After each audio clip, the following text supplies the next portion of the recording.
sacrificing time for this shit. Man, I got a plan. Tried to tell niggas years ago, they ain't understand. Riding by myself and it's cool, I'm all in my head. Everything in life you can't replace, I build relationships. Pretty little smile make a nigga wanna lock it in. We met the same time I lost a friend, we should try again. You been on my mind, you should hop in. I ain't gon' hurt you, baby girl, you know we locked in. Used to be on FaceTime calls on the regular. Never made time, landed on my busy schedule. Now every time I get the bay, you know I think of you. Working on your brand, love, you know that I...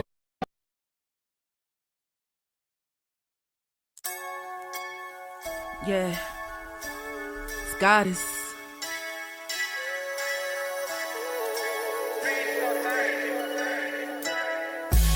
And I'm a day one type of girl. Ain't nothing wishy-washy over here. I don't jump around, I stick to one side.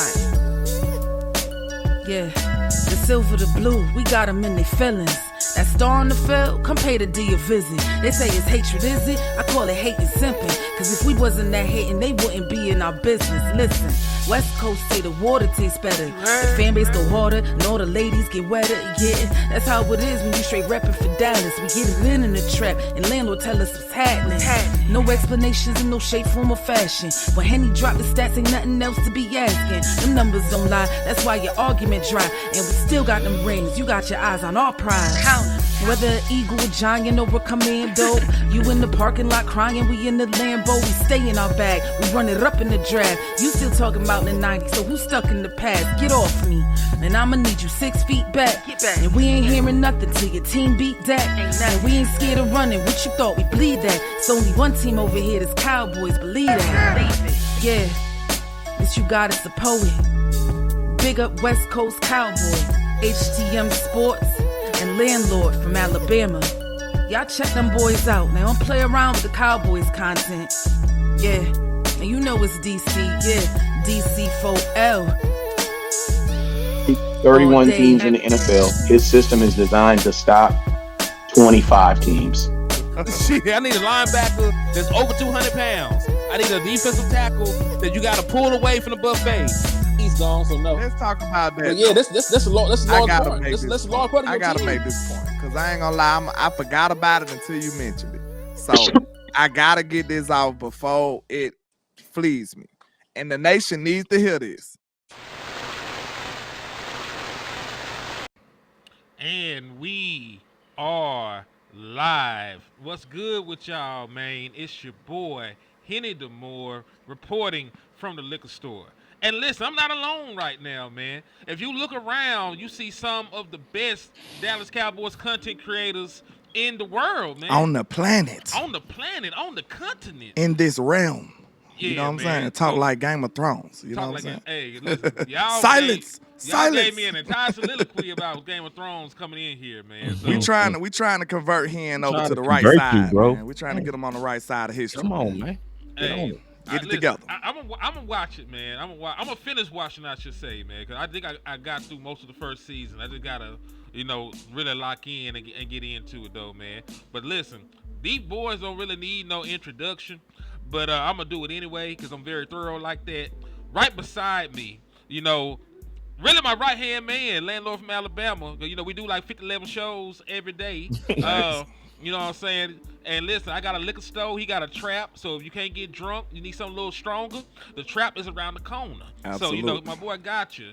Right beneath me, man, we got Boss Cowboy, Mr. Show Me. He ain't from the Show Me State, but you going to have to show cuz something. That's right. And you listen, can't just tell him. You got to show him. And listen, all the way, at the bottom, last but definitely not least, we got the Kanye West of the Dallas Cowboys content. He gonna say some shit to piss you off. It might even sound crazy, but is the man lying? Probably not. It's West Coast Cowboy, man. Salute. Hey, man, but let's get into it, man. Hey, how y'all feeling right now, man? The state of the union, you know what I'm saying? How y'all feeling right now about your Dallas Cowboys? Man, I'm trying to get a dub Thursday, man. Listen, I got on the 4 jersey. It's 4 days away from the Dallas Cowboys getting their first win of the season. And that's how I got to move, that's how I got to operate, that's how I got a game plan. Because I know that the shit is not like what we wanted. You know, ain't nobody trying to lose a generational pass rusher. You know, ain't nobody trying to, go in to the season on short notice without one of your better players. But it is what it is, man. What I say, he dead, right? Yeah, Like it's over with. he dead to us. The milk is spilt. You can't lick it up. Oh shit. This ain't y'all. It's over with, man. Oh no, when this happened, niggas dying there ain't never died before. But he done went crazy. Jesus, why? Oh, y'all. Ain't nobody tell this dumbass to die. Oh, Lord. That boy gonna play the whole song. He he want to just hit you with the 3-second effect. He gonna hit you with the 20 minutes. He song. dead. The lyrics was insane, though. Who told this dumb man to die is crazy. But listen though, like it was like a mourning period. But man, listen, at a regular funeral, we get in early. We eating chicken by 1:00. We had to repass, man. Like we had to repass. We eating chicken. They done started dancing. They telling jokes. And folks got to go to work on Monday. You know what I'm saying? Because they ain't give you that much time for bereavement. So we got to get back to business, man. Like I gave y'all time. You know what I'm saying? I was down. I was hurt. I was distraught. And now I got to get back to talking football. And we got a game to go win, man. I just talked about the ramifications of Micah Parsons, the aftermath, because it is things that's going to trickle down after that. You know what I'm saying? So we got to talk about some of the leadership things that we've been hearing, you know what I'm saying, who will emerge on the defensive end. I would like to get Boss take. I know we just did stuff like that, but I would like to get Boss take on who will emerge as the leader and see if we on the same page. Boss and Wiz. For the defense, because offensively they have. Ford got that on lock over there. I think one of your best, most natural leaders are gonna be people that's kind of under the radar. I think Overshawn, even with his injury, it's some people that have a presence about them. And especially you've played it enough at a high level to have respect as people are waiting for your return. Another guy that I think we can't sleep on, but he just got to put the tape together, that has that energy about himself, is Wanye. Like Wanye is that stay amped ass dude, right? Most importantly, when I look at leadership, I look at who is the guy that men willingly and readily follow. So it was a lot of misconceptions by Cowboy fans thinking Mike is not a leader.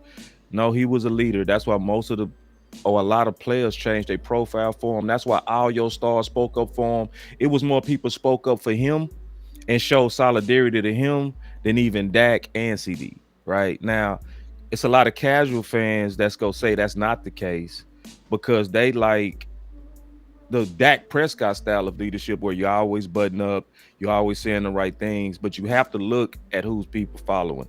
So to me, the guys that have, to answer your question, the person that had the two people to me on defense that got the best chance are Overshawn and then Wanye. Yeah, I agree. But it seems like, when it comes to Dak though, to me it's like, I think it's in the environment that he in. You gotta lead kind of the way he do it. It's like the best way he can do it. Cause I feel like if he was a little more loose with it, it'll be rejected. Oh no, it'll be rejected. No, he's perfect as the face of the Cowboys. But we talking about who men follow. So who's the person that's the best to be out front? Oh, that's Dak all day. Yeah. Right. I left off one person. Go ahead. Usually who your most natural leaders, Murray. Look for Murray to step up, especially people like him, because your linebackers are usually the quarterback of the defense. They the ones, when they call a play in, they communicate the play in the huddle and then we disperse, right? So it's always generally that linebacker, and especially that middle linebacker, and he has that presence about himself. With a few plays and a couple of hitting people in the mouth, he's going to earn the official leadership mantle.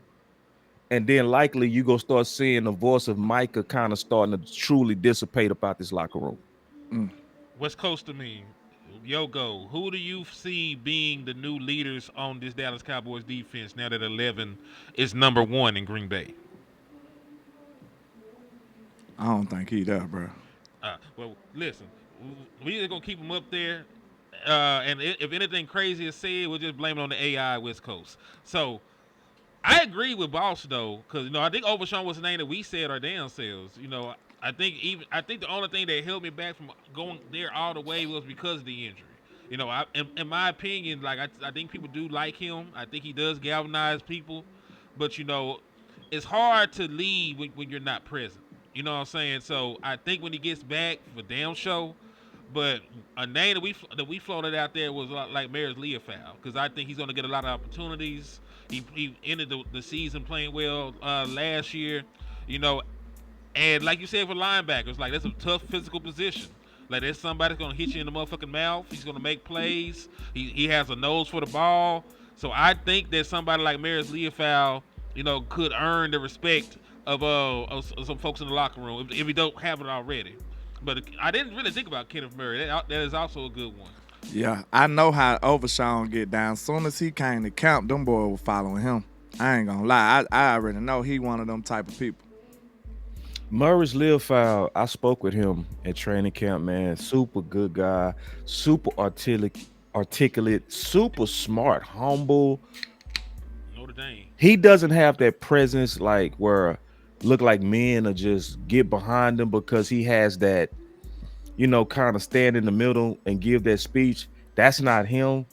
I think his leadership is going to be examples. Like his leadership is going to be, I bust him in the mouth. Just do that. I ain't got to tell you what to do. Just do what you just saw me do. Yeah. Because that's how he leads. He leads with physicality and not words, So I'm excited to see, man, especially the linebacker room, man. I think I'm almost certain, bro. I'm willing to put all 10 of my toes, and I'm going to add 2 more toes to it. Damn. That linebacker room will probably be your most exciting room, bro. Outside of, so on the defense or on the team? Team. Whoo, that's a statement right there. That's high praise. That's a statement. Wide receiver now. And I'm gonna make a small case why. When have we ever watched Matt Eberflus not work magic at linebackers everywhere? When? So, like, just tell me, when have we not seen him take water and turn it into wine when it comes to linebacker, bro? I mean, from Sean Lee to what's old boy from Alabama that came up, Rashaan Evans. Not Rashaan Evans, but played with Sean Lee when he got hurt and stepped up real good. I know you talk about. I can't think of his damn name. LVE, me neither. LVE and Jalen Smith were at their best under him. Y'all remember they was having the Wolf and the Predator side by side because they was both balling on a Pro Bowl level, both of them, right? So he's a clear linebacker whisperer, and it kept going when he went to the Colts. It kept going there, right? Chicago wasn't as, spectacular, but it was good. He got the talent here. He got the talent, and he the whisperer. It's like giving Rod talent. What would Rod do with talent? You know what I'm saying? You know what he gonna do with talent on the D line. It's the same thing we go see with these linebackers, bro. It's gonna be amazing. And then, most importantly, I saw they drills up close, bro. That dude had the dopest drills I've ever seen, bro. It was stuff like they finna get the ball so good. They was doing flash drills, bro, like running around the bags and the ball coming at them fast. They was throwing the ball at their feet, and they had to run full speed and pick it up off the ground. They drills are harder than what's gonna happen in the game. You know what I'm saying? So, and then most importantly, bro, when I talked to Maris, and I made the observation and put it on Twitter, man, they drills dope. Right. Mm-hmm. So then me and Law, we were talking to Maris on the field, and Maris said, Law asked a good question. He said, what's the difference between this coaching and the last coaching? He say, man, our drills. He say they drill us on stuff we go see better than any place I've ever been. And see, I needed to hear that because I was loving the drills.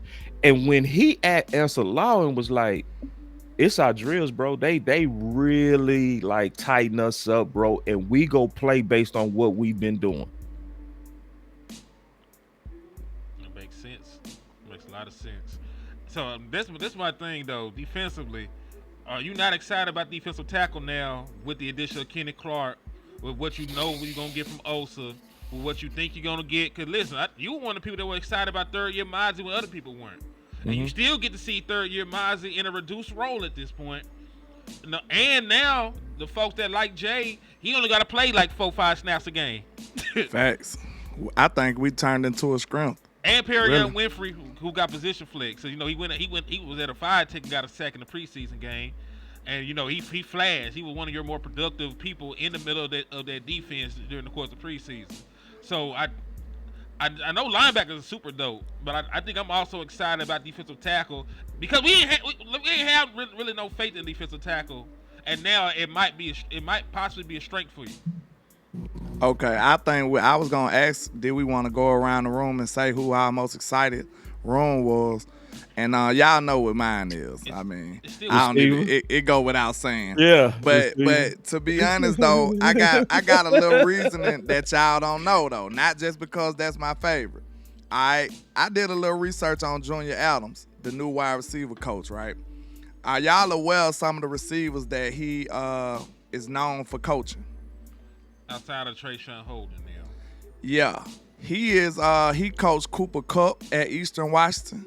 He's known Cooper Kupp, give him a lot of praise and credit for helping him in his development up there at Eastern Washington. He also coached Puka Nacua at Washington, and Roma Doomsday at Washington, and Ted Johnson at Oregon. So he got some dope receivers under his belt for real, man. And them guys right there was kind of like under the radar guys, especially Puka Nacua. And I guarantee you some of that coaching will be something that they can attribute that to, especially Cooper Kupp. When you think about him, he's not just a naturally gifted guy. Like, we know that, boss. And him, like, he's just a precise route running, super smart, high IQ wide receiver. He was never just the burner, the physically imposing. Like, that wasn't who he was. So you got to be in them books. You got to be in that film to get to the level that Cooper Kupp, the Triple Crown winner in the NFL as far as wide receivers go. So I could just imagine, even though his resume is like pretty much predominantly from college, but given the wide receivers that he done coached, and now you give him this caliber of wide receiver group, you know what I'm saying? You might start seeing some people emerge and start playing above expectations, especially in this offense with Dak Prescott. Like, look for this wide receiver group to be ridiculous. And, like, I feel like that's one of the things that can't be bad. Like, if the wide receiver group and Dak is not great, it's going to be looking doom and gloom for us. So I expect that, but given the resume of Junior Adams, it makes me even more excited about how that's going to work out. To answer your question, Henny, you said, what did I think of the DT room? You might not should have asked me that question because that's a soapbox question, bro. You can't ask me that, Stand on it then. Stand on your soapbox. We got time. See, okay. So, bro, listen. I didn't trust nobody on this because I saw when the fight was really ongoing in the off season, it wasn't a lot of people fighting with us, bro. So I didn't like the fact that Jerry had to say we need to stop the run and we needed this asset. Then you heard this whole cycle about, we got somebody to help stop this. Like, where was y'all? It just made me not trust because it's like y'all bandwagon this now. Who was ahead of this? So I went and watched the film yesterday, bro. I authentically fell out my seat, bro. And I don't do that shit. I seen you. Bro, I was ninja watching. You know how we do sometimes. It's all good. I appreciate that because I do you like that too. Because if you start talking, you'll get a lot of people. Hey, you might do. Sometimes you just want to. You just want to sit back in the content. You want to sit back in the church sometime, and I do that with y'all. I do that with everybody sometimes. Just sometimes I'll be quiet. So speaking of church, bro, Proverbs 13:12 said, "Hope deferred makes the heart sick, but a desire fulfilled is a tree of life." That's what I felt, bro. Is those of us who've been pounding the table to try to get this team into a championship window, We knew the importance of having a good run stopper. We got better than that. We got somebody that can do both at a high level that fits all the criteria we've been looking for. Veteran, years of experience, grown man strength, because he's way past year 3. Still not too old, not too young, right? Accomplished, respected, mean, a leader, and shows it on the tape. Bro, like we haven't seen this caliber of one tech in Dallas in about 20 years. We haven't seen probably in 30. Like for real, this quality of what we picked up, bro. I fell out my seat, bro. Genuinely, bro. Like, damn, we did this. And so when I think about what's getting ready to happen with the linebackers too, because y'all heard how high I'm on the linebacker, then y'all put that guy in front that's gonna help them. That's gonna help Mozzie. And now, man, it's like, honestly and authentically, I've taken Micah over him 1,000 times. Just because of the versatility of Micah and how he was just somebody that caused the offense to have to scheme for him. His presence created so many opportunities for others. We foolish to act like we're not gonna miss him. But at the same time, going into game 1, we're gonna be better with Clark than we would have been with Micah. I think overall too. I think overall it's gonna pay off.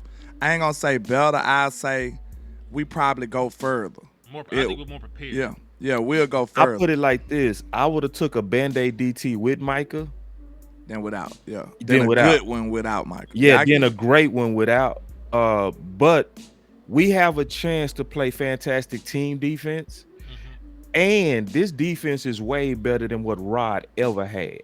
Way better. And people better remember, this style of defense in 2014 led the league in takeaways with no names. No names.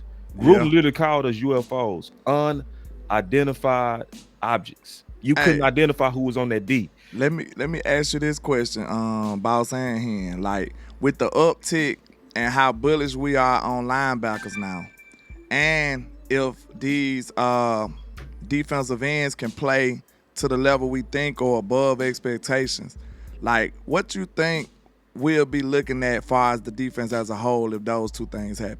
Top 5. Uptick in the linebacker core and Sam play up the par. Donovan Izaraku show what he worth. Then Fowler do what we expect him to do. Like, I swear I told y'all, without Micah, it's definitely worse. But I still like this group, man. And I'm not just saying that because Micah is no longer here. Like, I said it was the 2 top rooms that I was excited about in the offseason. It was wide receiver and the defensive end group and the pass rushing group, or however you want to say it. So without Micah, of course, that goes down a few notches. But I'm still bullish on this group. I am. So I'm looking at that like, man, if we can get them guys to go crazy, this defense might be looking like real different, y'all. For real. Henny, can I just jump in real quick? Because I know I've been hogging from you, bro. I'm acting like you act with me. You do me like this when you be on my show, bro. You be taking over. It's cool. I'm going to be quick. This defense go be top 10. This defense should be even top 5. It's all really depending on when Diggs play. If Diggs walk out there against Philly and stay to week 17, y'all look me in my eye, I'm gonna tell you. Dallas getting ready to be top 5, bro. Ooh, and I ain't even, go ahead and touch on that here, and then I got something to build off of it too. Go ahead. All right, and I'll piggyback on that a little bit more. If we were really going to sit in a single high safety shell, we better, have Diggs and Bland out there. But, it's beautiful when it works, because we seen the Seattle Seahawks play damn near nothing but cover 3, and win a Super Bowl and go to 2. And the reason why that shit is so tough on a team if they can't throw against that is because there are 8 people in the box. And now that you improved, you improved the defensive tackle. You got Kenny Clark in the middle of that defense. You got also Digizua. Then you're gonna have Dante or Sam or a combination of the other ends out there with the linebacker play. It's gonna be a very tough front, for people to try to run against. Now, the flip side of that is on the outside, you have one-on-one matchups, whether it's cover 3 or cover 1. But if you got 2 all-pro corners out there, that's still a pick your poison kind of situation.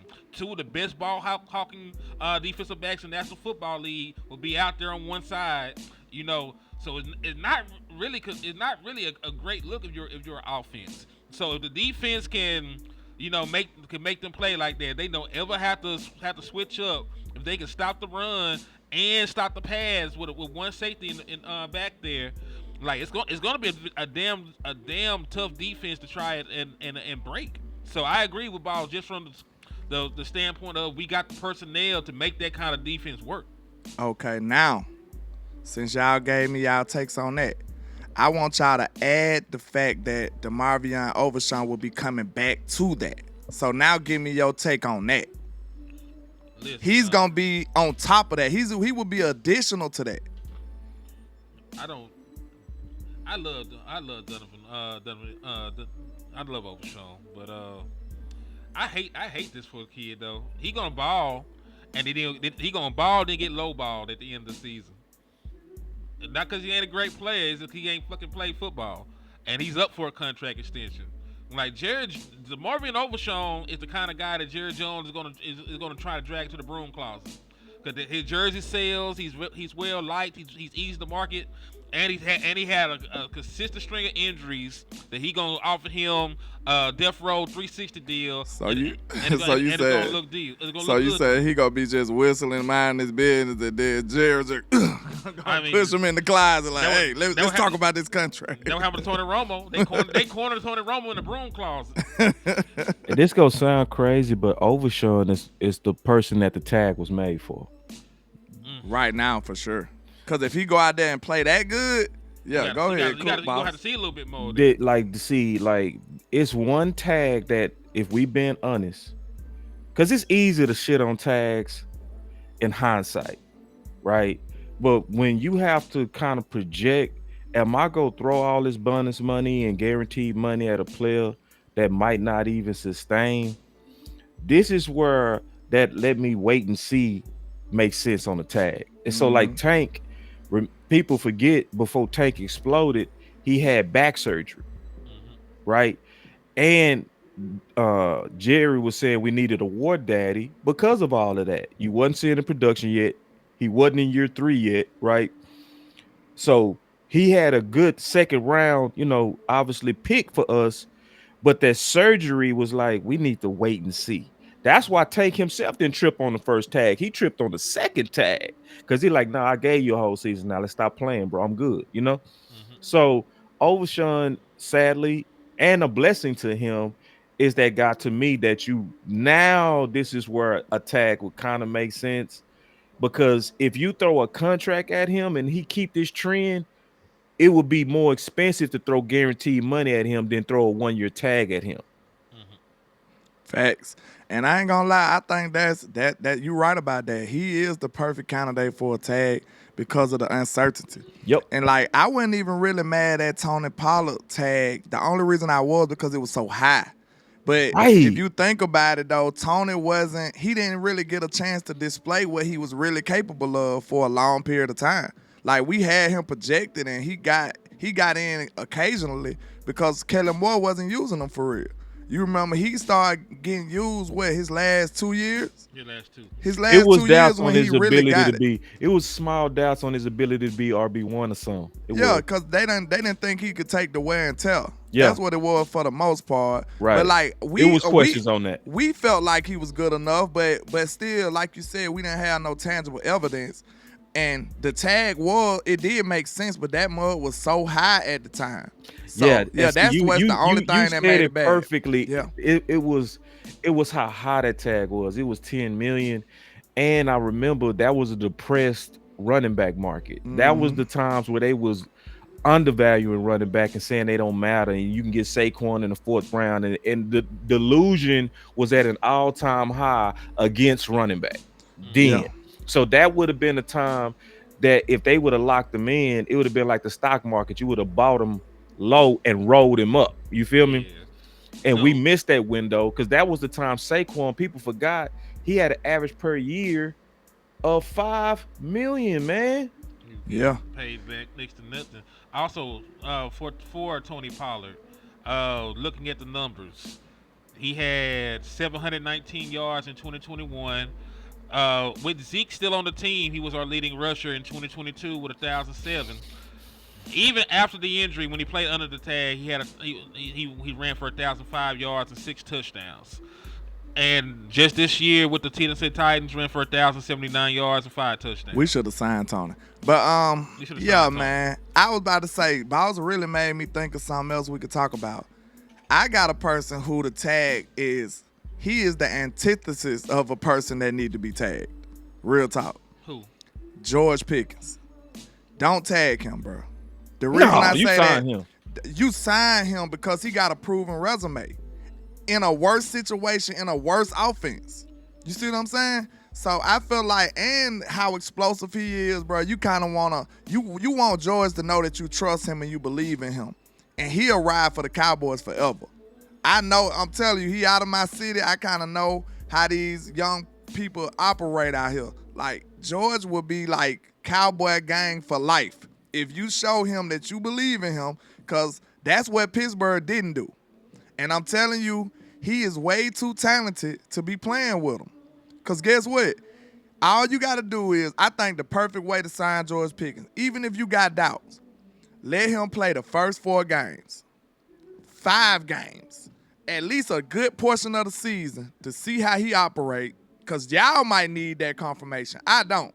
But after first 4 or 5 games, if he going crazy, sign that man. Sign that man. Real talk. I was going to say this. My only slight pushback would be this. If I had to tag him, I would, but I wouldn't let him play under the tag. Like, I would tag him to prevent him from leaving the building, get the extension done, and rescind the motherfucker. Yeah. Like, just get him signed. Like, yeah. if you, because it will buy you time, because you're going to have to give him real money. Like, he's going to have to get like a CeeDee Lamb kind of deal to stay in Dallas, because he's going to have that kind of production. But if you do it before he finished that season, though, that's how you beat that. Athlete first ain't going y'all gonna hate me. Y'all ready to hate me, bro? Nah, we ain't gonna hate you. Your opinion is your opinion. Let's go. It depends on the draft. It depends on the quality of wide receivers at the draft and the position that we might be picking. Because I hate to sound like Stephen Jones, but Henny, you beat me to it. Mm-hmm. The cost of receivers is exponential, bro. Same for pass rusher though, and you know what? It would also depend on what they are looking at, because you know we talking like Sam Williams and Dante Fowler safe because Michael Parsons is gone. They could still look at it like, hey, we can go get one of these top pass rushers in this draft and have 5 years of cheap labor from the nigga. Especially if they don't ball out too. See, that's what made Matthew Golden and Ibuka so tempting to Stephen Jones. See, it was an internal civil war going on between Booker and Weapon, just like us. Right, that war that we had was a microcosm of the war that was happening in the real war room. So you had a budget conscious Stephen Jones with a football guy in Brian. That's what was going on. So because it does make sense to get a first round receiver and have 5 years of his rights, y'all did an excellent job when y'all hit me in my nose with that. When y'all, you know, we was having our fight between trenches versus weapons. Yeah. And y'all proved that pretty much every year it's a run on receivers. It's not necessarily the talent of them, it's the budgeting of them, bro. It's like, damn, bro, if you go try to get 2 of these people, you gonna look like Chase and Higgins, where now that you got these 2, it's hard to pay your edge rusher. T. Higgins had to fire his agent to stay on the team. Yeah, it get that hard to budget. Like, and see, a lot of people, we knocking Micah, but Michael Gelkin said last year, bro, I looked at the numbers. The can is finna kick back on our big 3. And he was talking about Dak, CD, and Micah. He was like, bro, there's no team that paid 3 players top of the market, bro. No team. He said Dallas would have been the first, which means it was financial pressure to pay Dak, CD, and Micah, especially with the bad decisions we made in the past, like letting Zach Martin Jump the skip, line. all them tags we did that you can't get back. Mm-hmm. Now the can was starting to kick back on the finances, and you got people that you want to pay on in the future, like Tyler Smith, who gonna be a top market contract, and Bland. The can was kicking back. So yeah, so I hate to sound like Stephen Jones on this, bro. We might need to let Pickens go and get a receiver, depending. It depends though of the class, I because got some all little of us will pushback. take a Booker. Can I say Okay, this let's first? go. I want to hear Go ahead. Go ahead real quick. I ain't gonna forget. Just to answer the class, there's like 2 guys, worth drafting this year. Receiver? Yeah. I'm keeping George. Yeah, I'm keeping George. Jordan Tyson at Arizona State, and then the boy at Auburn. Those are like the 2 premier wide receivers in this year's draft so far. How deep are you? Did you go deep in the receivers yet, or you just talking about the highly tighted ones as of now? I'm about 15 in. Got oh, you already 15 in? Good job, boy. Yeah. See, now I was gonna say this, boss. We probably can come to a agreement on this. All right. It depends on how you feel about this particular player. Instead of stonewalling George Pickens, I probably do that to Bland, to be honest with you. Instead of paying Bland, I might go get me a top corner in this draft and sign Pickens. You see what I'm saying? I might do that. That's me.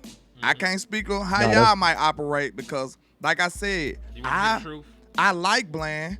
I'm not saying Bland's not good, but Bland is not a top 1 type corner to me. He's just not. I don't trust him going up against the best wide receivers in this league. I don't. So if that's the case, what am I paying him all this money for? So I'll say this first and foremost, and it's really ain't gonna be dependent on anything. But Trayvon Diggs is not gonna be a Dallas Cowboy next year. I just need y'all to understand that. And that's for no football reasons at all. Hey, the devil got to get out of you with that, bro. That's the devil, bro. Hold on. There's 15 million reasons why Trayvon Diggs won't be here. They say $15 million getting rid of his ass. And I tell you one thing. They do. They say $15 million getting rid of Trayvon Diggs next year. All of his guaranteed money, it's gone. It's a wrap. He is playing on no more guaranteed money for the remainder of his deal. So guess what? If he go out there and he's anything less than a superstar, if he gets nicked again, if his production is not the same All-Pro production that they paid him for before, they're going to move on for Trayvon Diggs. And that's just the truth of the matter. Like, I fuck with Trey, but the truth is, they can cut Trayvon Diggs, save $15 million, get younger by extending Bland, and they'll probably, if Elam plays well, they probably promote him. That's just the way that things are going. But that's how the Dallas Cowboys are looking at it. Do I agree with it? No. I would rather have 2 All-Pro corners for the remainder of our Super Bowl window, because Dak Prescott is not a spring chicken. Like, that's another thing we're going to have to get at. Dak Prescott is not going to be here long at all. So we only got like a guaranteed 3-4 more years of competing with Dak Prescott as a quarterback. I would rather keep Bland, Diggs, and maybe draft a young corner to develop under them and just go with a 3-headed monster. But the Dallas Cowboys, they already had a smear campaign. They already done try and manufacture another superstar in Siobhan Revel. Who least did they gave somebody a nickname before they played? This is what I'm gonna say. I'm with you, but I just hope they don't do that, because all the reasons that you said, 99.9% of them was probably not football related or like on the field related. Now I understand he's not healthy. That's a problem. He has to be available. Now that's true. But I'm looking at it like this. When you said that, Lord, I just wish Kyle Elam become that guy and be a first-round level talent, or either Siobhan Revel. If them 2, I wouldn't even have to draft one. I could just say, I'll holler at you, Bland. Good doing business with you. Go get your big bag on another team. And I know it sound mean, y'all, but it's a certain way that you have to operate if you're trying to actually compete for championships. Think Patriots. Think New England. Do you think New England will pay top dollar for a guy who can't cover number 1 receivers on a consistent basis? I don't think so. They didn't pay top dollar for guys that could cover guys. Yeah, they'll get the 4 years out of them and then go flip them. That's what the Patriots will do. And how long did they have sustained greatness? A very, very long time. See, that's what I'm saying. We got to be way more cutthroat when it comes to these players, y'all. Just because we ain't going to be able to be sweet on these boys and on their contracts and being too attached to them if we really trying to go and get championships. That's just the real life reality of the situation, y'all. And even in this Micah Parsons situation, it was stupid to get to this point and all of that, but we gotta be able to just detach ourselves from some of these players, man. That go for Dak, that go for whoever. Cause if you can see a greener pasture on the other side of it, and you confident in it and you bullish on it, you pretty much gotta go for it sometime, man. Cause that's our whole problem with Steve and them. They never go for it, right? But hey, that's another question. You might have two different corners next year. We talk about it as an either or. They might review it and say like, I don't want neither one of these niggas. Who? Elam and Bland? No, Diggs and Elam, because they save money with Diggs and they save money not extending to Ron Bland. You mean Diggs and Bland? Let me. That's what I said, Diggs and Bland. And Henny, like, you make a great case on the financial value of the absence of Diggs. Mm-hmm. So I think what has to happen is it got to play out on the field. It got to play out on the field. To where you give us a reason, Diggs, to look at it like, no, we got to keep you. Because something's, that happened with Taco versus Tank. Mm-hmm. When, we drafted Taco, we was low-key insulting Tank. We was saying with Tank on the team, we need a war daddy. As Tank was sitting in the corner, right?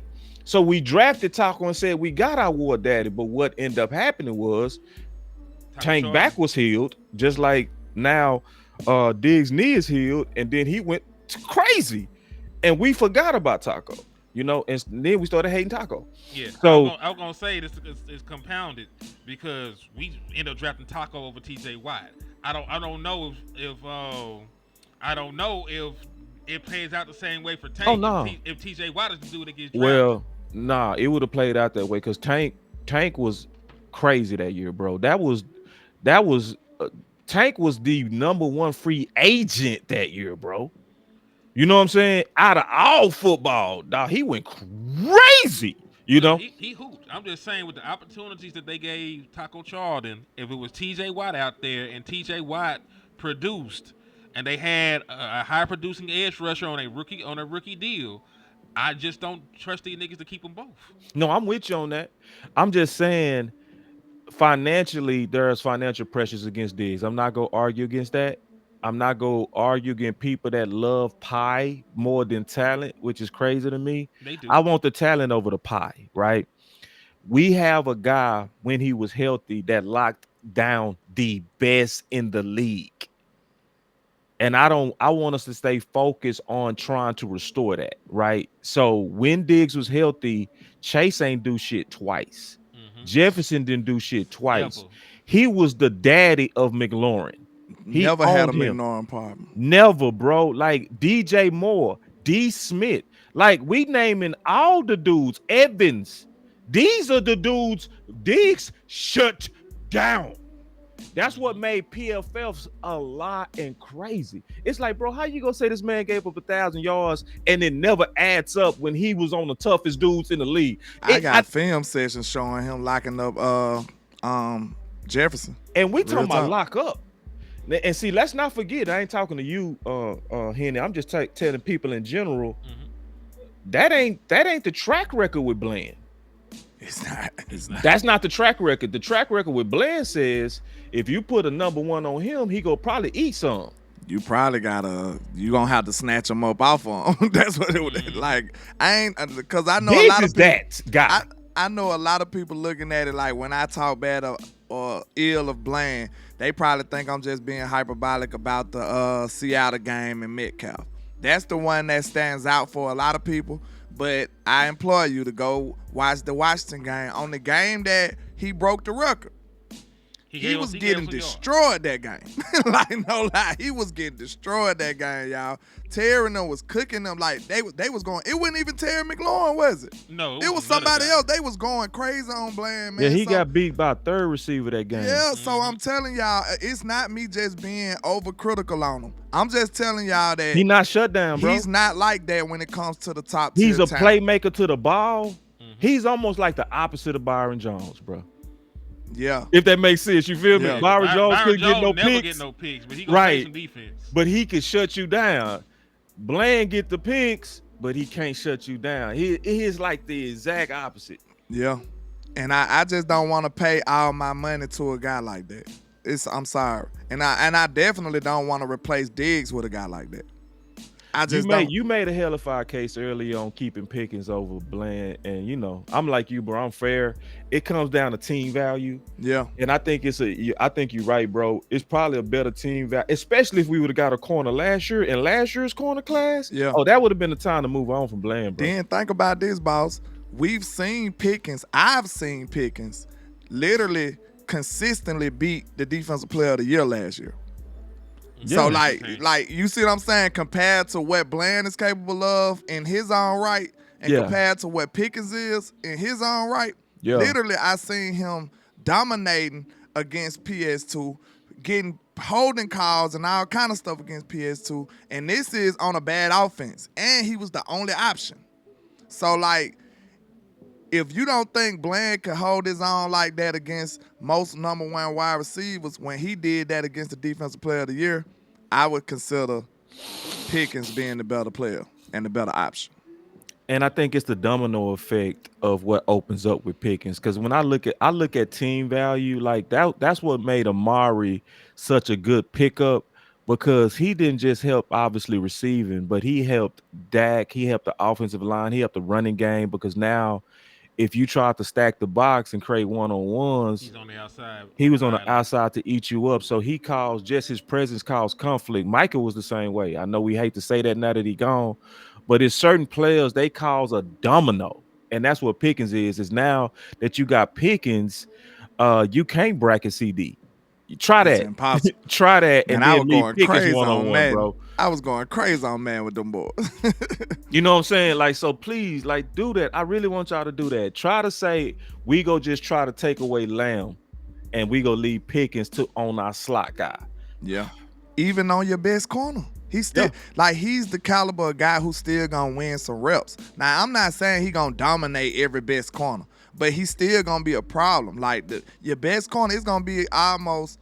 He's not CeeDee Lamb, but it's gonna be the same kind of mentality you have when you guard CeeDee Lamb. Like no corner goes into the game saying I'm finna shut CeeDee down. You gotta slow CeeDee down. That's your best hope. You know what I'm saying? Like, you're not finna shut 88 down. You might be able to slow him down. And that's pretty much the same ideology you're going to have going into trying to guard George Pickens. Like, you're not finna shut him down. You can slow him down, but not shut him down. So I feel confident in this wide receiving room, man. I think it's going to be ridiculous. I'm going to say this. In some games, we go think that Pickens better than CD. It is. And it's not going to necessarily be the case. It's just going to be so opportunistic for him, bro. Mm-hmm. Like, we truly got a number one that's going to be playing against number twos and nickels, bro. Like, we gotta know to go at that. Like, we gotta know that tandem we go win sometimes better with that than even targeting CD. Depending, you gonna have to be a special secondary to stop this receivers, bro. Yeah, and sometimes he gonna just be the best option. Yeah, by a lot. You know what I mean? By a lot too, bro. Please put a nickel on Pickens. That's like, bro, what we? And then he physically imposing with it too.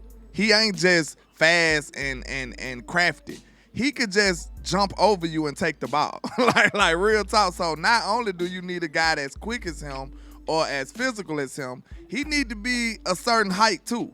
Cause he high pointing over your head. He the best vertical guy in the league. It's ridiculous, bro. He better than CeeDee Lamb on a vertical ball. Yeah, deep ball, deep routes. Oh, he like that. Hey, think about you feel that way in Pittsburgh. In Pittsburgh, what you think he finna do against number two corners? You feel that way in Pittsburgh by himself. Hey man, with no real quarterback play. Which brings me to one more thing, bro, that we came up with last night. I'm writing it down. Hold on real quick. Y'all go see. You go feel me too. Because we talking about hump stuff now. All right. Let me know if y'all can see this. Back it up a little bit. Oh, you would have to flip it. It's in reverse. All right. Trade for RB. One. Trade for RB1. Trade for RB1 for sure. If we talking about hump, like if we talking about hump, that'll make this offense so crazy, bro. If you talking about like the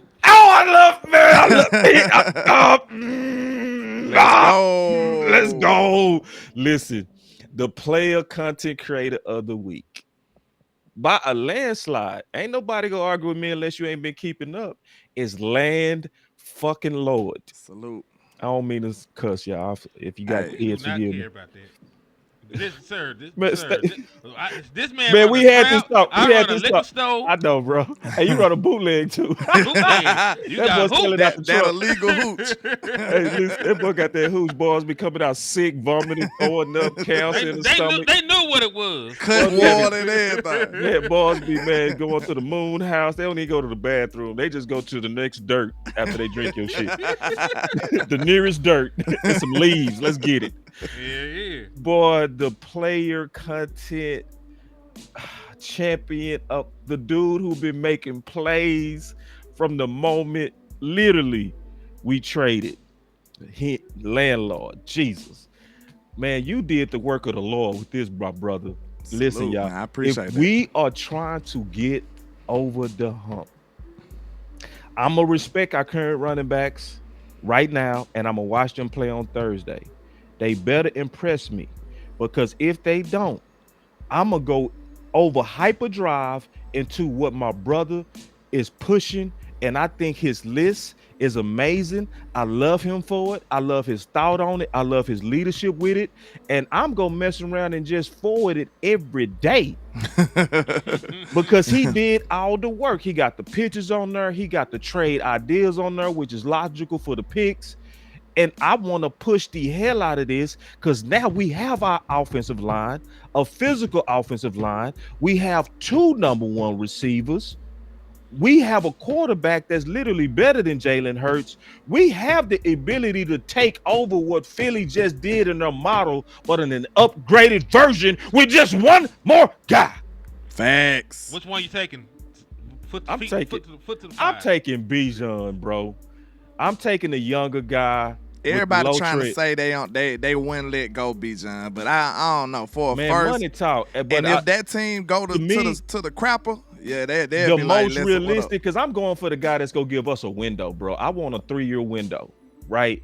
I want us. We just got rid of Micah Parsons. I want a guy that if you get him, we already done made up for it. I don't mean made up for the talent of Micah. We just added a value that's undeniable and that fit the overall dynamics of what we just built.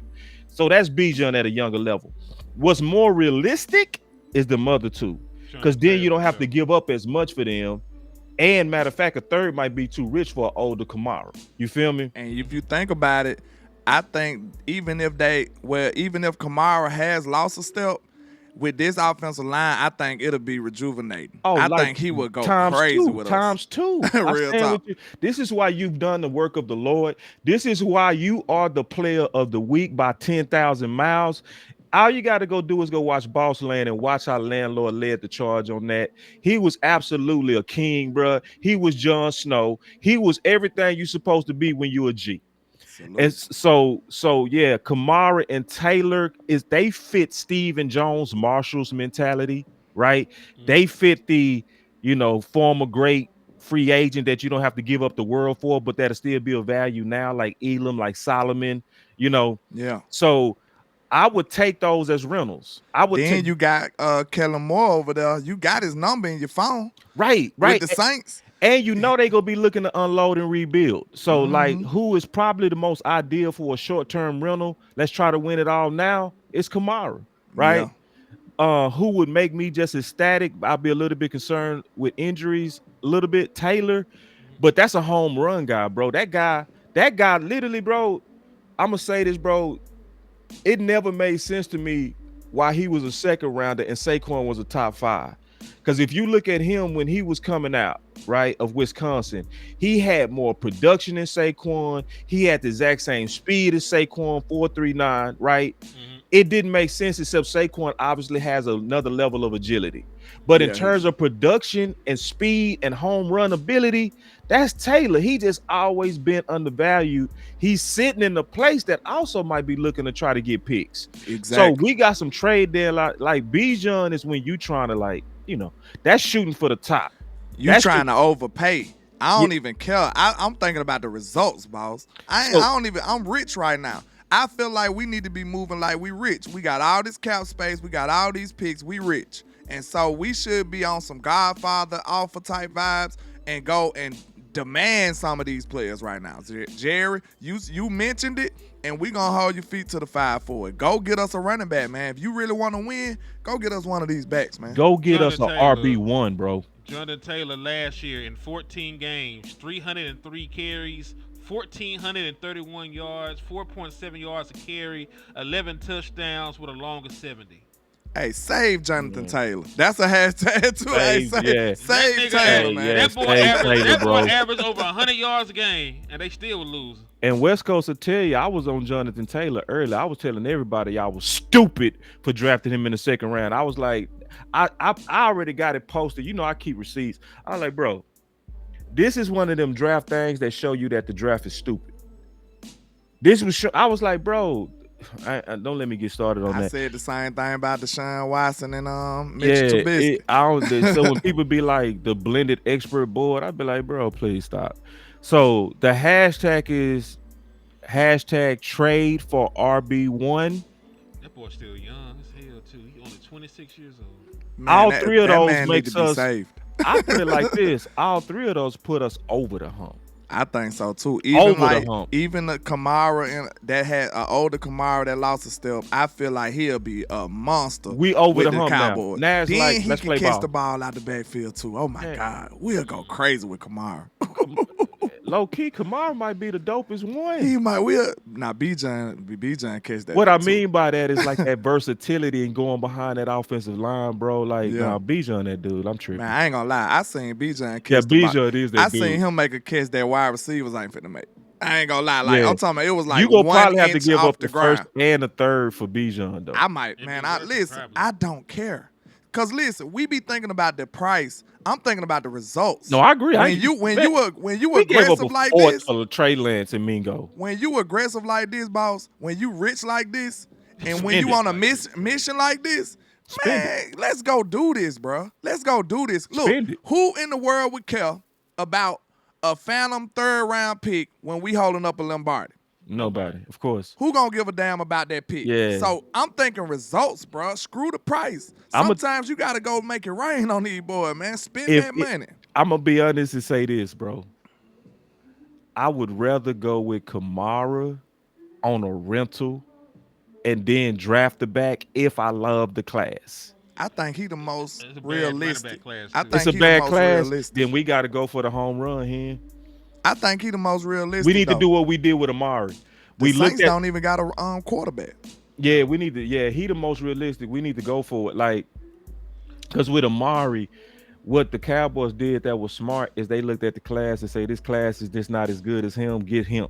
Yeah. That's the mental that they need to take at running back, is that these guys are not as good as these guys. And see, I'm so happy that we're past the days of just discounting running backs, because we did get stupid for a while. We did get to where Saquon, who cares? Henry, so like you can get a back in the third. See, now people, like, when you saw what the backs did to the league the last 2 years, you can't even play like that. You can't talk stupid like that now. Now cats will go ahead and say give up a first for a back because of the value that he brings, because you saw Saquon and Henry tear up the league 2 years in a row. Even though I'm a wide receiver, bro, my running back history is kind of dope, though. I just got to think about it. I said go get Saquon. I said go get Derrick Henry. Mm-hmm. I said draft Bijan. I said draft Gibbs. I said draft Bucket Irvin. like real talk. I got. No, you got great eyes. Yeah, like, you got great eyes. I'm telling you, bro. We need to go get this boy Kamara and go ahead and terrorize the league. Real talk. Yeah. So One last thing, boss. Mhm. How do you feel about the folks talk about Kenny Clark and a good run defender? How do you feel about those folks trying to throw numbers around without the film Oh, saying that Kenny Clark okay. ain't good So against the run? yeah, it's one of those things to where you got to be a good numbers guy. Hen is a good numbers guy, right? So what he's referring to is what's going around is where Green Bay ranked as a team defense with Kenny Clark. Hmm. So on a running game, you can't look at one guy as the answer to the entire breakdown of a running game because you stop the run as a group. You stop the run as a group. So what you have to do in these scenarios is you have to do the old school way, and that's turning on the film and looking at that individual play against the run. And if that dude is doing it at an elite level, what they're likely going to do is what? Run away from him. And that's going to make it harder for him to even gain more plays. That's why it don't make sense when people were saying stuff like Micah don't get sacks in the playoffs. Well, in a lot of those playoff games, they was running the ball. You ain't gonna get sacks on the team that's running at your ass, bro. Like Facts. it's like you got to look at the context of what was happening in the game and the floor of the game before. But if you make decisions just on a stat sheet without looking at the context of what was happening in the game and the film, then you'll have a kind of warped analysis on the talent. I say this, boss. Real talk, and I stand on this. Mm-hmm. Until the day that the Dallas Cowboys can stop the run, or at least be serviceable about stopping the run, we won't be taken seriously. Real talk. Nope. Cause guess what? That's football 1-on-1, man. That's that they ran the ball before they ever even did the forward pass. like I love listen, man, they come out here day one. Even bad teams know how to run the ball. Right. So you in danger of losing at all times if you can't stop the run. Look what happened to us against Arizona. Them boys just had a running back and a line. That's it. And Kyler what- Murray ain't do hardly quarterback. nothing. Kyler Murray Like, didn't play. you see what Yeah, I'm saying? yeah, the backup. The dude with no eyebrows played that game. Yeah. Like, The listen, engineer. yeah, man. So you got to think Got about beat by this, an man. astronaut. Astronaut. This is why when you think about it, we be getting laughed at and called soft and not taken seriously because we can't stop the run. We can't stop the most elementary thing about the game of football. So until we can say, hey, you can't run on Dallas like that, that's when we'll be considered a real life threat and a competitor for that Lombardi. One I'm last not- thing. I did not let you go, Mhm. boss. Yeah. Because these folks were trying to point at Kenny Clark PFF grade like that meant something. So the Dallas Cowboys lived through that. Jonathan Hankins did not have a good, run grade according to PFF. Like both years he was here, he graded out as a 49.9. But in truth of the matter, when he was on the field, the Dallas Cowboys made contact with running backs behind the line of scrimmage at damn near 40%. So it was like a 5% increase when he was on the field making contact with backs behind the line of scrimmage. And the Dallas Cowboys were almost an entire yard better against the run when he was on the field. They only allowed 3.67 when he was on the field and 4.53 when he was off of the field. So just because PFF said that he can't stop the run or help with the run does not actually mean that's the case, because the Dallas Cowboys already lived through that. Facts. I mean, stat nerds is destroying football.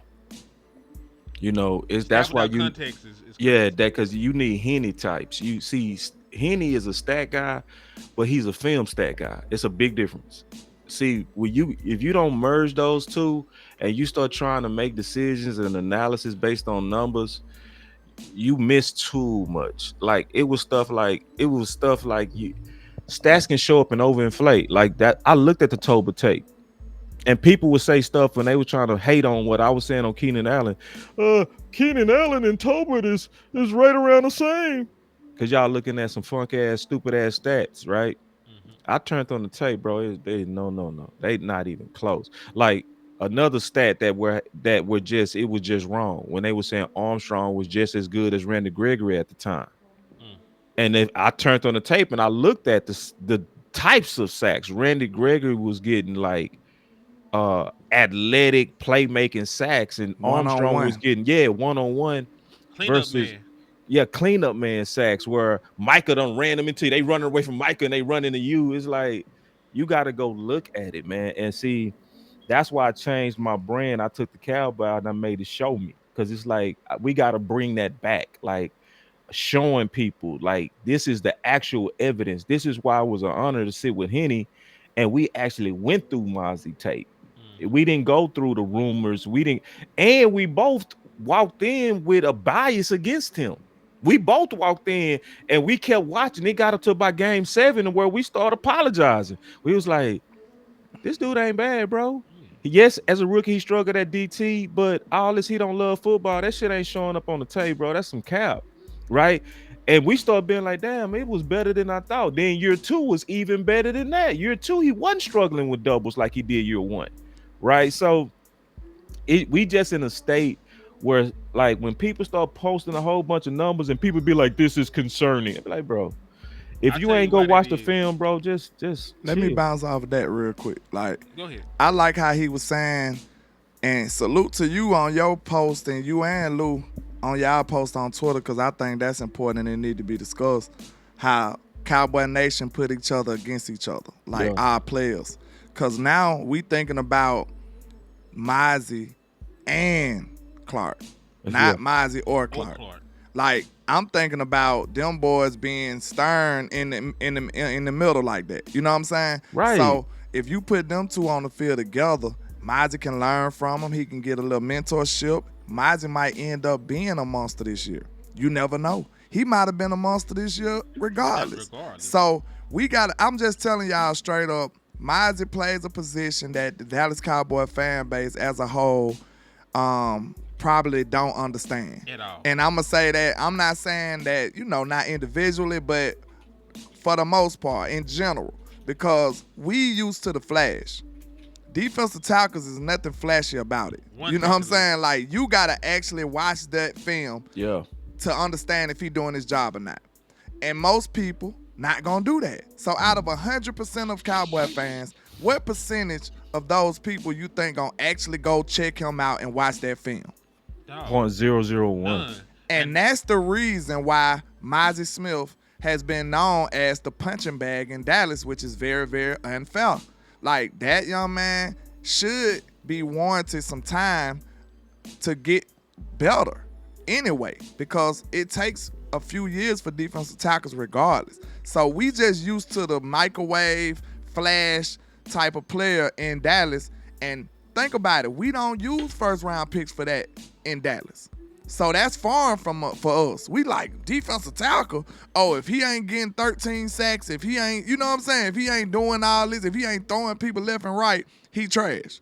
So I already know that most casual people gonna look at Mozzie like, you ain't do it, because he ain't playing a loud position. So naturally, they gonna look at him and be like, he ain't did nothing. But his job is the dirty work. He's like a Draymond Green in this type of situation. You know what I'm saying? He might not load up the stat sheet, but you know how valuable he will be once you look at that tape. So most of the time, Cowboy Nation, I need y'all to go really do your real research or rock with the real content creators who gonna do some transparent research with you, like my brother Boss, like HTM, like me, and like some other content creators we got out there in the space, man, that's gonna do you real honest research. So I think that's important to stop spreading out the cancerous, poisonous type stuff that we hear out here in our space. And listen, I think you're correct to an extent, but I also think that a lot of folks don't do the kind of work that we do. You know what I'm saying? They don't break down a lot of film. They don't do this and do that. So when experts, this is a steal from a NFL broadcast. When they show the players and they grade and where they're supposed to rank. When the supposed experts tell you every time Mozzie Smith step on the field, he is the worst fucking nose tackle in the National Football League. Of course people are going to say Mozzie ain't shit. Like, it's partly on us, but You got people pushing this. Like every time Monty Smith plays in a primetime game for the Dallas Cowboys, they show this. They say he's the worst. He's the worst. He's the worst. After 10 primetime games, over the course of a season, of course them folks think negatively of Monty Smith. They've been fed that shit. They've been told that shit. That's why they need us. Exactly. That's why they need us. That's where we come into play. Because once I show you something with your eyes and you still saying no, then I understand that you a lost case. I understand I'm talking to a brick wall, and I have to move on after that. So I'm not saying, like, let's be honest. It's almost like ranks when it comes to certain women and stuff sometimes. Like, if I think she's a 10, more than likely you not going to think she a 3. You might not think she a 10, but you ain't going to be saying she a 3. So we not saying that he's a 10 when everybody else saying he's a 1 or whatever. We just saying he ain't no damn 1. He probably like a 5. You know what I'm saying? Like, the differential is not going to be from 1 to 10. You know what I'm saying? Like, the numbers and all the experts saying that he's a 1 and we over here saying he a 10. That's not the case. What we saying is he don't deserve to be a 1. Maybe he's more closer to a 5, and you shouldn't be putting that type of poisonous stuff out. You see what I'm saying? He's getting unfairly judged. That's all we saying.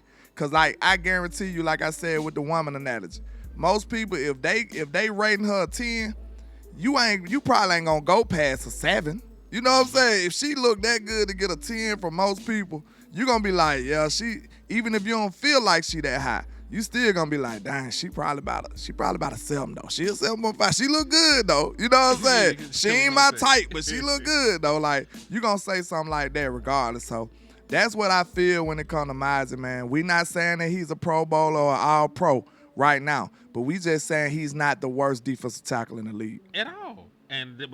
But that's what's being pushed, that was being told. And these are quote unquote professionals. You know what I'm saying? So these are the people with all of the notoriety. These are the people with all the I guess like the most trusted people, right? Like you see it air on ESPN, you see it air on Sports Center and shit like that. That's what they trust, and they saying Mizey Smith is like that. It's not true, but no, that's why that narrative has been built. Yes, sir. But hey, man, it's been great, man. Hold on, I want to jump in on that because y'all said a lot on something. And I'll be real quick too. Go ahead. Because I went heavy into this yesterday on the toxicity. The main thing that I'm concerned about with the toxicity is the universe karma. See, my Lord and Savior Jesus Christ. That's who I stand by, right? I'm not perfect, but that's my faith for sure. But if you don't stand with that and you go with like stuff and say universe and all that kind of stuff, cool. I don't care what you say, you believe in some form of karma. So I want our fans to be aware of that when they start wishing evil. I want our fans to be aware of that when we do the type of things that we do and we move a certain kind of way that we do as a unit. I don't want us to move with low character as a unit. Like I'm seeing a lot of people like I wish the worst on Micah Parsons in Green Bay. I'm seeing stuff like that and they liking that. Like that's real fandom. It's like, no, that's low class. You don't have to be low class, especially with a guy who did and bled for you. Okay. Now, if you want to kind of strike the middle, yeah, when we see him, I'm going to try to bust him in his face. That's fine. But we don't have to wish evil. And yes, we do things that's not right. Like we are the people that will have people that's supposed to compliment each other. And we do put them against each other. And we start the shit. Like we do that. We the ones that's Mozzie out here because of Kenny Clark instead of saying, man, put them dudes in the middle together. Put them dudes in the middle together a lot. Let's see what happened with that, especially on rundowns. Let's see that, right? We the ones that'll say, with a great compliment that was leading the league, Zeke and Pollard together was leading the league as a compliment. That was true lightning and thunder. And instead of joining, we were saying, Pollard, take him over Zeke. It's like, bro, they compliment each other right now. What we talking about? We do that. And even when Zeke left, we started a war between Rico and Pollard. It's us, y'all. It's us. It's a pattern of this. Dak throws a whole lot of yards. We praise Joe Burrow when he had empty calorie ass yards with no wins. He should be MVP. Dak throwing up big yards, that's garbage. That's and we do that to our own guy. Stat Prescott. It be us. It's us, y'all. Facts. And there's a universe, bro. There's a universal God that lives in heaven. And if we gotta be very careful, bro.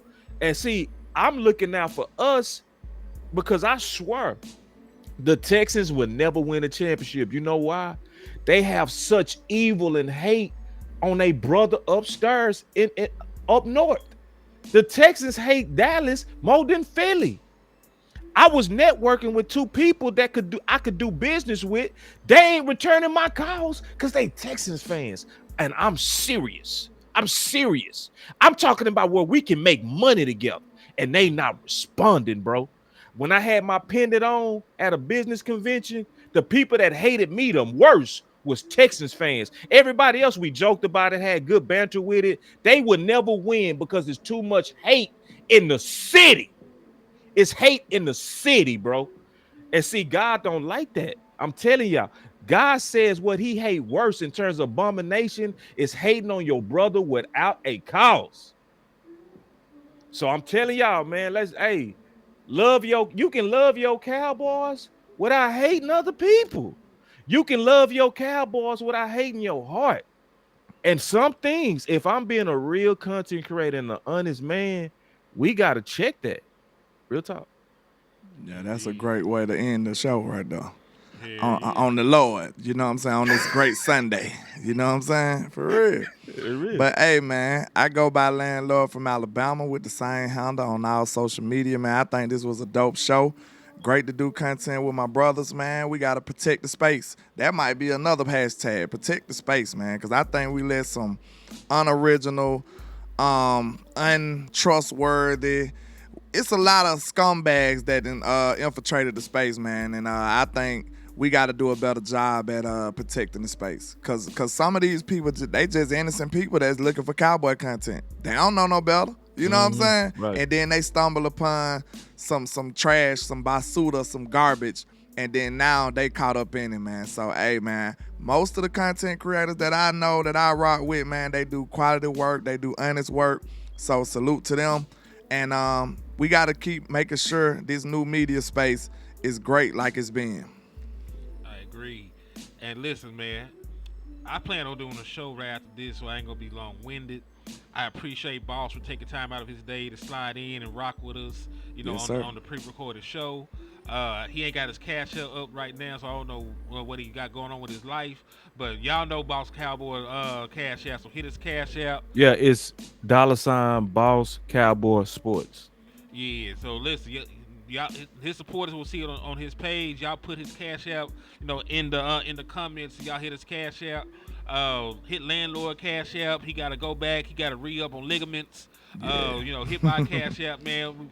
We low on hooch. So I know y'all niggas like what we got.